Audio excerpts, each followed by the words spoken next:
saudara pernah naik ke atas gunung?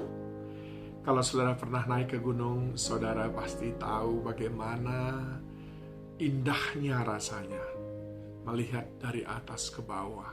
Apalagi di malam hari, di mana lampu-lampu gemerlap.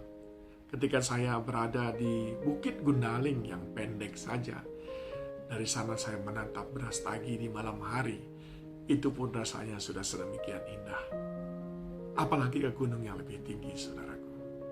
Nah, tapi kali ini saya membicarakan sesuatu dalam bentuk gunung yang lain, yaitu indahnya berada di gunung Tuhan. Mazmur 15 ayat 1 sampai dengan 5 menjelaskan, Mazmur Daud, Tuhan siapa yang boleh menumpang dalam kemahmu? Siapa yang boleh diam di gunungmu yang kudus? Daud bertanya, siapa yang boleh tinggal di sana? Siapa yang boleh berdiam di sana? Di dalam perjanjian baru ada hal yang mirip. Lukas 9 ayat 33. Dan ketika kedua orang itu hendak meninggalkan Yesus, Petrus berkata kepadanya, Guru, betapa bahagianya kami berada di tempat ini. Baiklah kami dirikan sekarang 3 kemah, 1 untuk engkau, 1 untuk Musa, dan 1 untuk Elia. Tetapi Petrus tidak tahu apa yang dikatakannya itu. Ini adalah kejadian di mana Yesus mengajak Petrus, Yakobus, dan Yohanes naik ke gunung, saudaraku. Dan di sana dia merasakan kemuliaan Tuhan yang luar biasa. Nah, apa sebetulnya maknanya gunung ini bagi kita? Tentu saja makna pertamanya adalah makna harafiah ketika Tuhan yang mengajak mereka ke gunung. Tapi makna yang kedua adalah berbicara tentang kemuliaan Tuhan. Jadi kalau Tuhan membawa kita naik ke gunung, berarti Tuhan membawa kita mengalami kemuliaannya. Dan saudara, Musa berulang kali mengalami kemuliaan Tuhan. Ketika dia mengalami kemuliaan Tuhan, dia diliputi oleh kemuliaan Tuhan, maka pada saat itu dia mampu bercakap-cakap dengan Tuhan. Sebab sesungguhnya manusia jasmani kita tidak cukup kudus untuk bisa muka berhadapan muka dengan Tuhan. Tetapi darah Yesus sudah menyucikan dan menguduskan kita. Makna yang ketiga daripada gunung Tuhan yang saya maksudkan di sini adalah tempat kediaman Tuhan yang maha tinggi itu. Kita sebut surga dengan mengalami surga. Saudara semuanya pasti ingin mengalami surga. Lalu Daud bertanya, siapa yang boleh naik? Mengalami tempat kediamanmu. Yang keempat juga bisa berbicara tentang hadirat Tuhan, di mana Tuhan hadir dan di sana kita bisa berbicara apa saja kepadanya, menumpahkan seluruh keluh kesah kita, saudaraku. Daud pun sering mengalami itu. Dan yang keempat maknanya adalah peninggian dari Tuhan, yaitu ketika Tuhan mengangkat hidup kita dari nol menjadi diangkat dengan luar biasa. From zero to become hero. From nothing to become something. Bagaimana mendapatkan itu? Siapa yang boleh mengalami itu? Itulah pertanyaan Daud.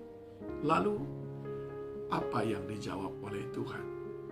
Di dalam ayat yang berikutnya, ayat yang kedua dari Mazmur 15. Yaitu dia yang berlaku tidak tercela, yang melakukan apa yang adil, dan yang mengatakan kebenaran dengan segenap hatinya.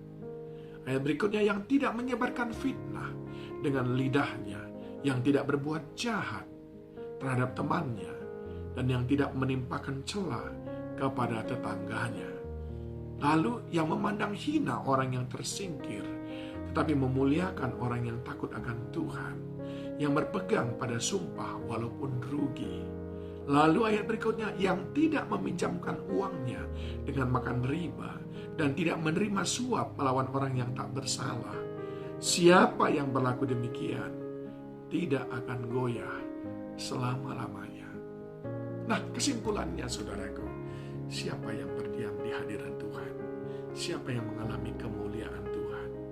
Siapa yang akan diangkat tinggi oleh Tuhan dalam hidupnya? Dan siapa kelak yang bergaul dengan Tuhan, tinggal di surga bersama dengan Dia? Itu adalah gunung Tuhan. yaitu mereka yang menjaga integritas sebagai orang percaya. Mereka yang menjaga karakter yang murni, genuine sebagai orang percaya. Mereka tidak lagi berlaku tercela. Ini berbicara tentang sudah menghidupi pertobatan. Lalu ayat yang ketiga, yang tidak menyebarkan fitnah dengan lidahnya. Ini berbicara tentang orang yang sudah mampu memiliki penguasaan diri. Ya, saudara ingat dalam kitab Yakobus, orang yang menguasai lidahnya, maka dia akan mengalami kehidupan. Hidup dan mati dikuasai oleh lidah. Lalu yang ketiga dikatakan, yang memandang hina orang yang tersingkir, memuliakan orang yang takut akan Tuhan, yang berpegang pada sumpah walaupun rugi. Orang yang berkomitmen kepada hidup yang berkenan kepada Tuhan. Komitmen. Ingat, yang pertama tadi adalah orang yang sudah menghidupi pertobatannya. Yang kedua adalah orang yang mampu menjaga lidahnya. Dan yang ketiga adalah orang yang memiliki komitmen untuk hidup berpegang pada apa yang Tuhan inginkan. Dan yang keempat adalah orang yang benar dalam mengelola keuangan. Ini semuanya berbicara tentang integritas. Dan Alkitab berkata, merekalah yang mengalami kemuliaan Tuhan. Merekalah yang dapat selalu masuk dalam hadirat Tuhan.